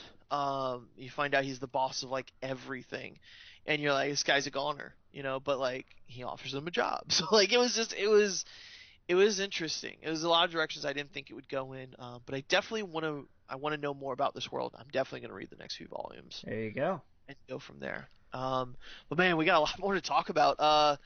Let's see here. We're gonna add one to the poll, by the way. We're gonna do the witches, DMZ seconds, and the two we're adding actually are Swamp Thing Volume One by Alan Moore, and the other one we're gonna add uh, is Animal Man Volume One. And let's see here. Let me see who the creators are. I'm so sorry. I should have had this prepared. It is going to. No, hold on a second. Ay. Now this is the old Swamp Thing, but the new 52 Animal Man. Yes. New 52 Animal Man. Why am I going blank here? Hold on just a moment. Boy, Aaron's gonna be mad at you for this. This was his favorite book, I think. Right. Hold on a second. New 52 Ant-Man. No, not Ant-Man. What am I talking about? I'm going crazy. It's late. Oh, Yeah, I should have been more prepared for this. it was worth it just for that. It really was. Right. Okay, here we go. Now it's Jeff Lemire and Travel Foreman. Now, it was really good. The art in this book, dude. If it's picked, crossing fingers, I hope it is. You're gonna love it. And now this is one you told me you didn't read, right? Correct. Okay, yeah. So that's why I wanted to add it. And of course, Swamp Thing Volume One, Saga of the Swamp Thing. I haven't read either. So I'm really interested for that one too. So I put it on there. Seconds, still haven't gone all the way through it. Still I haven't done DMZ, and you haven't read Witches. So that's on there. So that's gonna be on the poll. We'll put that up for a few weeks. Let some people vote on it, and whoever gets the most votes, we will pick and read it. Let's see, what do we got here? Yeah, okay. And so you picked last week's book, Scrapped. What am I talking about? This week I'm gonna pick a book, and I'm not gonna even say what it's about, Okay. but I just want to say what we're gonna read. It's gonna be called I Kill Giants. Okay. So, listeners, go get it. I Kill Giants. It's amazing. I don't want to spoil anything. This is a book that it's emotional. It catches you, and this is one that I think a lot of people that should read. You need to go read it. It's by Joe Kelly. So we'll be right back. We got some reviews coming up. Again, you're listening to We Geek Podcast on the N.FM. See you in a few minutes. Welcome back to We Geek Podcast, and yeah, man, we got some reviews coming up. But before we talk about that, actually, I want to talk a little bit about comic book conventions, man. We got a big one coming up next week, New York Comic Con, and it's compared to San Diego Comic Con, it's the second biggest one for that apparently. And this is one that I've always kind of wanted to go to because it's on the East Coast. It's in New York. I've never been to New York before, but I know a lot of people are going to, and I'm kind of jealous. But Logan, have you ever been to a comic book convention? Not even once. Not even once, dude. They have one in Orlando every year, MegaCon. MegaCon. Yeah, I almost went to that the first year I lived there. Ah, okay. What stopped you? Uh, I don't remember. Oh, okay. Yeah, no, I think I've been twice, 2 or 3 times, and it was a blast. I've Nice. also been to Star Wars Celebration, Celebration. actually with Yeah. the mutual friend of ours years ago. That one was probably my favorite, the Star Wars one. So much stuff, like Star Wars overload. And I'm pretty sure she was like, "What is all this stuff?" No idea what any of it was. But I had a blast. That's what really got me liking conventions. Um, you gotta bring money. That's the that's the thing. Yeah. There's so much to buy. That's what I didn't realize it. That's what a majority of it is like a big, like, here's a bunch of wares, here's a bunch of shirts, here's a bunch of items, here's a bunch of old toys. Like a majority of the floor is that, and a lot of art. And so, yeah, the Star Wars one was all really merchandise and a lot of the actors and whatnot. What was cool about that one is there was George Lucas was there. There was a bunch of actors, Peter Mayhew, and a bunch of actors from it. So you got to see them. If you wanted to pay to go get your picture taken or anything like that, you can. At the comic book one, it opened it up for a lot more people, and that's where I met Ron Paulson. Am I saying it right? Rob with a B. Rob Paulson. Yeah, yeah. And I just told him, I was like, I'm a huge fan. I love your work. And he was super nice. He was super down to earth. You could tell that they're just used to it and they know someone coming up super nervous, probably the first time at a convention or second or whatever. He was just super nice, super down to earth. He stopped and wanted to talk and chat. He didn't care that there was people in line. I wasn't being, it was cool to sit and talk. And oh man, what a great experience. Nice. I can't think of off the top of my head the big people that I've met that really stuck with me. Michael Rooker, probably saying that wrong, Now you got it. from Mallrats and the Guardians of the Galaxy and whatnot. Saw him, met with him. Didn't get a picture or anything like that. One guy I did meet. Okay, this is the big one. Was Stan Lee. That was Yeah. the one that I paid to get an autograph and a picture and all this other stuff. I think it was like $50. But it was a blast, and I'll always have that. I was like, "Hey, it's Stanley," and he made a joke too. It's funny. The girl that walked me over to him, because like they have like all of these different people behind the scenes that are just moving people, hurting people, telling them where to go, telling them you got 5 minutes and whatnot. And he's like, "Do you know that girl?" And I was like, "What? No, I don't know." He goes, "You should get her number." I was like, "Wow, did not expect that from Stan Lee." But then again, I should have, you know? Yeah. Yeah. So it was really cool. So but yeah, no, I met Stan Lee doing that. Really cool experience. You have to do it, man. Okay. You have to Yeah. do it. But yeah, like MegaCon. So for example, I was thinking maybe, and this is a big maybe, next year we try to hit one of these conventions. Okay. Maybe Heroes Con. I think that one's up near you. Yeah, that's in Charlotte. Yeah.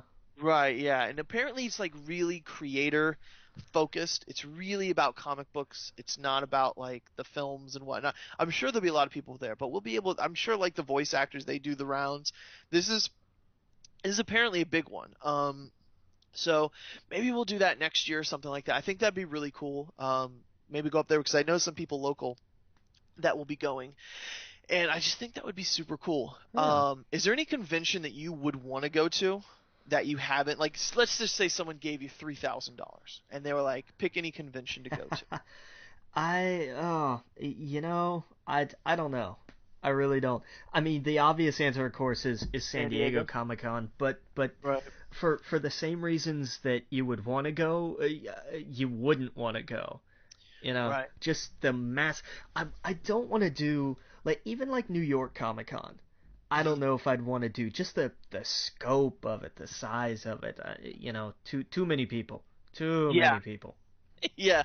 Apparently space is an issue there too. Like it's not enough room. Yeah. I was looking at some, and another cool thing about these conventions is you get very specific things from them that you can't get anywhere else. And actually, I got a few from this. I've been to two of the Star Wars ones here. And they were here. It was here one year. It was not here the next, and it was here again. I hope it comes back. I really hope that. And I think what the reason why they did it that way. Oh, by the way, the second one I went to, George Lucas was there again, and he was there to talk about that show he was doing with Seth Rogen or Seth Green. Oh, It was like an animated show they were doing on Cartoon Network that never saw the light of day because Disney bought up the rights. right. Oh man, yeah. I can't remember what it was called. So we got to see it was like a highlight reel and I think the pilot of it. And he Nice. came out on stage and talked about it, and then George Lucas came out on stage and talked about it. And my buddy who went with me for that one, because the first one he didn't go. Girl went the first one, my buddy went the second one, and my buddy, the whole day I was like, I hear George Lucas is gonna be here. He's like, no way, he's not gonna be here. I was like, this is what I'm hearing, and I hear he's gonna be at this panel. We go to the panel, we whatever. George Lucas walks out and he goes, "You called it." absolutely right. And so it was cool. It was just such a cool experience knowing Nice. he's going to do that. The first one that I went to, George Lucas was there. He also did a thing at Disney afterwards where they did like a Star Wars Indiana Jones show, and it had like Seth Green and a whole bunch of other people in it. But yeah, I really hope that because they're going to be in Anaheim, they're going to be doing the Star Wars conventions there. I hope they do bring it every other year to Orlando, where Walt Disney World is. Well, the next one's in London. It's in London. Yeah, they have been Yeah. going overseas too. I know they went to Germany one year. London makes sense, of course. They're shooting the film out there. Yeah. So that's pretty cool. There's a lot of like exclusives too. That's what I guess I was getting at a few minutes ago. There's one that I want from New York Comic Con. There's one that I would do. Oh man, if anyone's listening and you're going to New York Comic Con, get the Iron Throne pop figurine. And it's basically just the Iron Throne. I don't know why, but it looks so cool. It's a New York Comic Con exclusive, and they have a whole bunch of other ones in here. Like they have Doctor Who 10th Doctor in a spacesuit, Daryl Dixon Batman, like just so many. I don't know, they just look so cool. And they have like original Ninja Turtle ones where they're all Nice. black and white with the Yeah. red. Yeah. I don't know. It looked really cool. There's a Captain Phasma. I don't know, pop figurine, but it's like a special one for some reason. I don't know. But I don't know. That's another cool thing about them is they have all these just weird things. But yeah, man. So I don't know. I think we should do a convention next year. Hit up. I'm thinking Heroes Con probably be the best one for both of us. Yeah. And that'd be cool. And be your first con experience where you can kind of like go through the list of these are the creators I want to meet, and then once you kind of get that out of the way, you can just kind of explore and save up and get some like artwork or something. Yeah, totally. Oh, that was the other thing. Okay, I went to MegaCon this year, and I actually won a raffle. It's gonna bother me. I don't know the artist. He's a really well-known artist. He did Ultimate Spider-Man Oh, covers. Bagley, right? Yes, yes. He did a Muppets. Yes, it's Muppets Aven. No, it's Sesame Street Avengers, Muppets Justice League. Nope, I'm mixing that up. Sesame Street Justice League Muppet Avengers, and it's two prints, and they're huge, and he signed both of them. Nice. Yes, so I have those framed on my wall. Two big ones right next to each other, and like I wasn't expecting it. I think I put $1 or $5 into the raffle, and I got a text message, telling me, "Hey, you won. Come by my booth." And I came by the booth, and I was just like, "I cannot believe this. This is amazing." I put it on Instagram. I tagged him in it. And I said, "Thank you." I was like, "This is great." So yeah, that little cool things like that you can do there. Like it's just, and what's cool is everyone else in that space is just like you, Yeah. except for the people that you bring that are just kind of there to be like, "That's awesome," but I don't know what it is. But everyone else is you're in a really cool spot. There's so many different groups of people. That's where I talked to this guy for like, I know it was like 10 minutes. We were all waiting in line for something. And he just talked to me about Doctor Who and all this other stuff. And he gave me his card. And he's like, "You should really get into this series." And I forgot what it was. Some sci-fi series, but you find out you meet all these different groups of people, and it's just a really cool experience.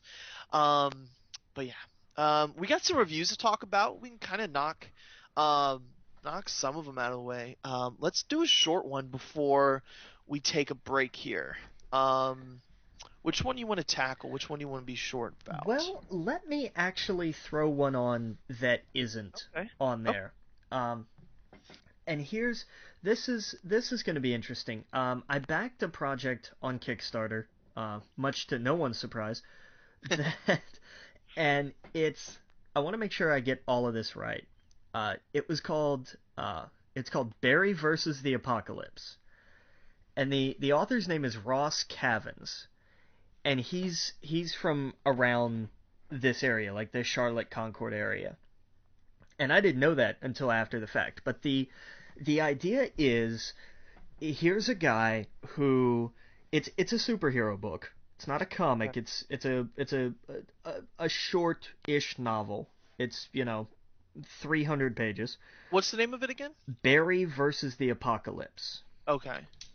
and it's about a guy who has superhero abilities, and through you find out, how the world reacted to a superhero of sorts. Okay. And it winds up you're dropped in the middle of his kind of midlife crisis period. Like, Oh, this is a okay. guy who got, he got old and fat and lazy. Mm. And it's as much a comedy as it is a really interesting character story. Oh, wow. But yeah, I read that not too long ago, and I figured, since we're talking about around this area and everything, I thought this deserves a shout out, because it was really interesting. Like, it wasn't, there's like, the humor in it, slides a little towards immature, but Right.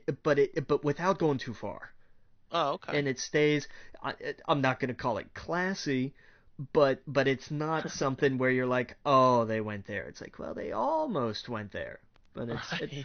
it's a balance. It balances really well, and some of the twists in it as well. Like, it's a surprisingly, you would look at something like this and you would think, oh, this is just gonna be, something quick to knock off, but it's actually really, really good.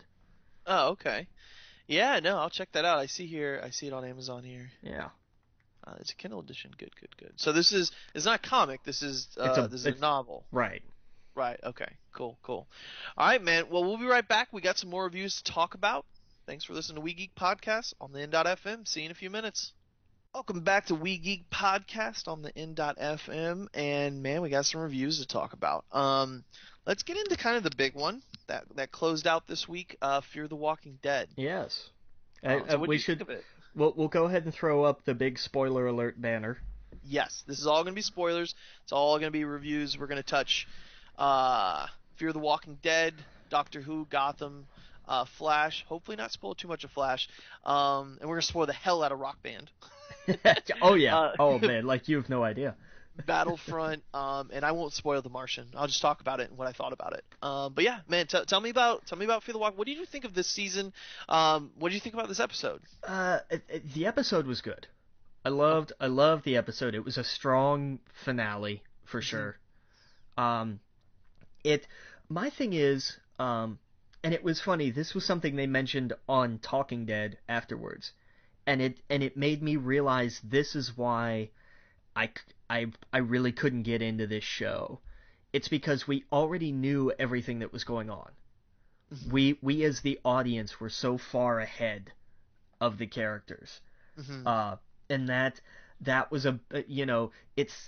it was an origin story again, Mhm. and that was what it boiled down to. It's like, oh, we an origin story about the zombie apocalypse. How interesting! Like, we've had these already. So then it falls to the characters, and it's well documented. I couldn't ever really get on board with pretty much anybody, but Right.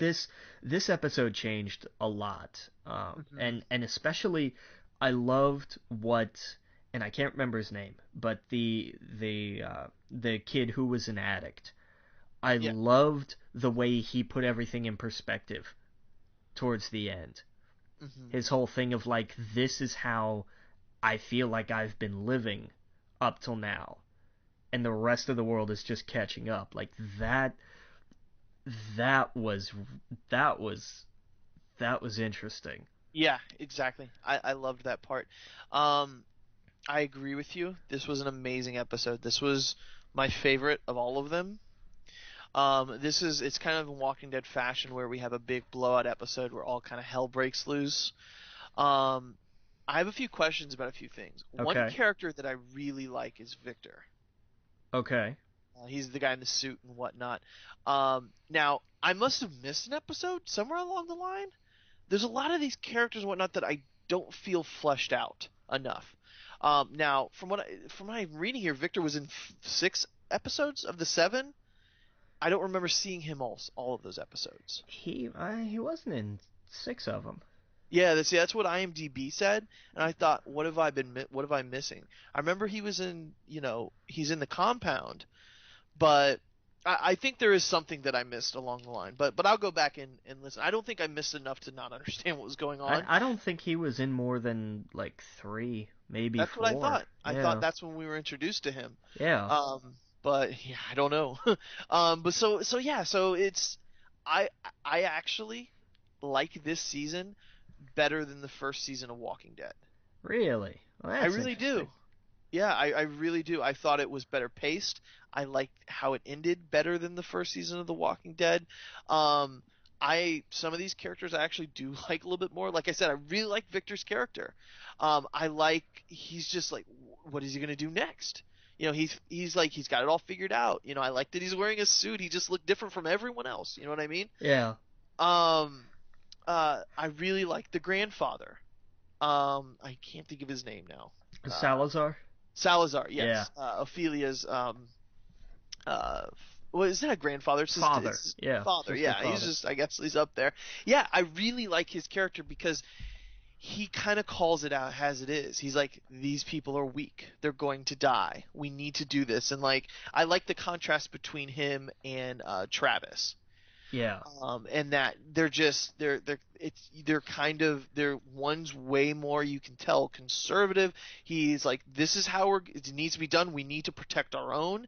And the other one has way more of a heart.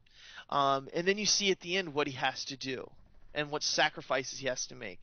And that cut deep because I remember watching the episode and I'm thinking, oh, she really needs to meet back up. With her group and her kid, and I did, she was being a nurse. The name's kind of I'm lost on them. It was Lisa, right? Or it was Lisa? Liza. Liza. Liza. Okay, Yeah. that's it. Something with an L. I really I liked her character, and then what happened at the end, I was like, I knew someone was gonna have to kick the bucket, and I just thought that was really powerful, and like what he had to do, what they had to go through, and I love what it ended off on and what the possibilities could be. Yeah. The fact that they quite literally have opened up an ocean of possibilities is really interesting. And this is all new territory. Oh, This totally. we don't know what's going on out there. I love how the camera panned out into the ocean and it kept going forward. Yeah. Dude, if we go to Japan or I'm just it's too much for me to think of Hawaii or any like the possibilities that this show just opened up because as great as in California, but if they keep going the other direction, we're never gonna run into the other cast, Exactly. Right. and that's exciting. That's really cool. So I loved it. I really did. The ending opened it up, and that's why I enjoyed this season a lot better than I think I enjoyed the first season of The Walking Dead a lot because I read the comic and I was on board, and that's all we had. And I was Fair. like, "This is great. This is Yeah. fantastic." And I loved the first season of Walking Dead. I actually like this one a little bit more because I guess I just don't know what's going to happen next. Fair enough. Fair Yeah. enough. Well, let's get into some other ones, Yeah. other reviews. Doctor Who. Now, I was confused about this one. I liked how it ended. It was pretty cool. But Yeah. what did you think about it? I loved it. And you have got to go. You will get so much more out of this once you go back and Okay. start Capaldi's from the beginning. Yeah. Like that's because then you'll understand why he and Clara act the way they do and how she's. It's great because she's on his level, and Yeah. he knows it, and he acknowledges it, and he absolutely cannot stand it, Right. and it's magical. I love the cue cards, like Hmm. when when Yeah. they had him flip through index cards looking for the proper response. Oh yeah. That was so fantastic. But Oh yeah, it's yeah. This is one series I need to get back into, and I need to get on the ball because we have a whole season coming up, yeah. and yeah, I liked how it ended.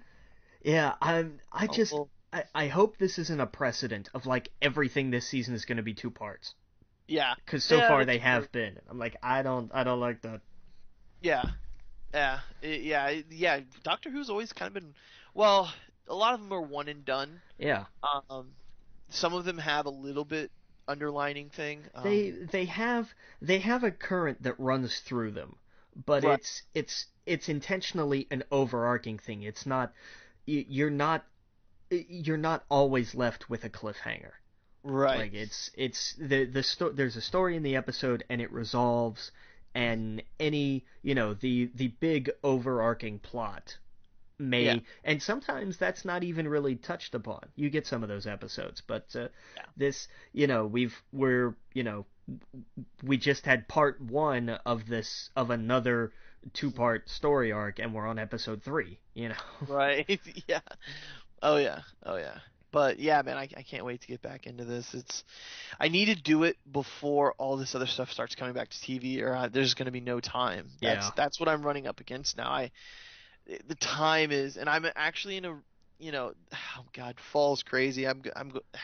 My schedule coming up for the next month or two is insane. So I really need to get on the ball with this.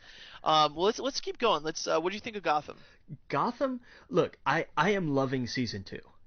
because season two has Oh said yeah. we're gonna raise the stakes. Yeah. And this episode started with a highly motivated Jim Gordon. Yep. And I thought this is the Jim Gordon I want to see. He is gonna bark orders and kick ass, and this is how it's gonna get done. Yeah. And then they wound through the episode, and I thought, oh, okay, this is neat. Some of this stuff is kind of cool. And then, bam, Yes. you get hit with this. And I mean, even before you get to that, they practically spell out, oh yeah, this is that character. Oh yeah. And Yeah. then he gets stabbed in the neck and he dies. Right when everyone was comfortable in their seat and they were like, no, he's a spoiler, like he's Yeah. the Joker and he's doing a great fucking job. Oh, he was great. Great job. Yeah. Yeah, he was doing. I was so comfortable with him doing the Joker, and then when the twist happens, and we should spoil it, I guess we're gonna Yeah. spoil it. He gets just jabbed in the neck, and he's told, "Here's the plot twist. I'm now the hero," and he kills Yeah. him, and you never see that coming. I thought we were gonna get him the whole season and the rest of the show, and they kick you. And I really think the writers and everyone who was behind the show heard what was happening with the first season. They heard people's outcries of like, this could be so much better if we were interested in it. Yeah. And they're really doing that. They're really finding new ways to do it. And now I love the idea that now that seed is planted in someone's head. Yeah. Somebody, it's not him. It's going to be somebody who emulates him. Emulates. And yeah, that's what you kind of see falling out of that. And Yeah. it's like, this is perfect because later on when the Batman gets a little bit older, we're really going to get that perfect person. Yeah. And I saw something real fast that the creators are toying around the idea of female Joker. It could very well possibly be female Joker in this. I wouldn't mind that at all. Yeah. And they were like, we toyed around with the idea of Barbara. So like I love that idea. Yeah. Let's keep going because we're running low on time.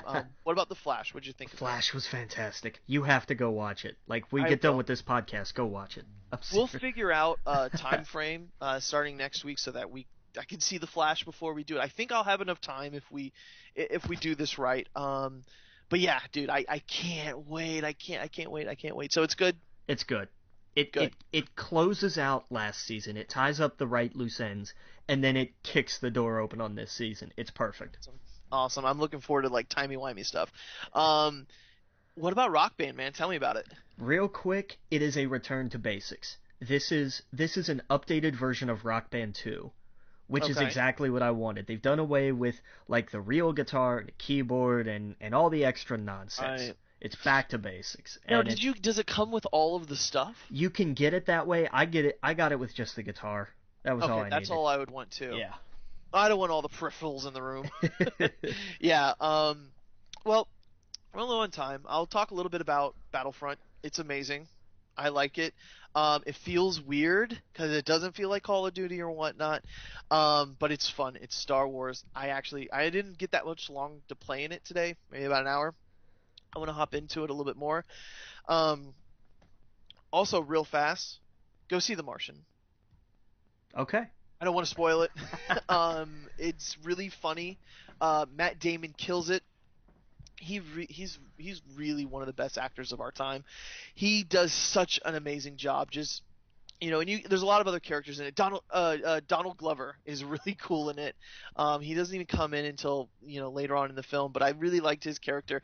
A lot of the characters just felt great. I really enjoyed it, and that's all I'll say about it. Go see that film. Nice. How we doing with time? We got time to clean house. All right, cool.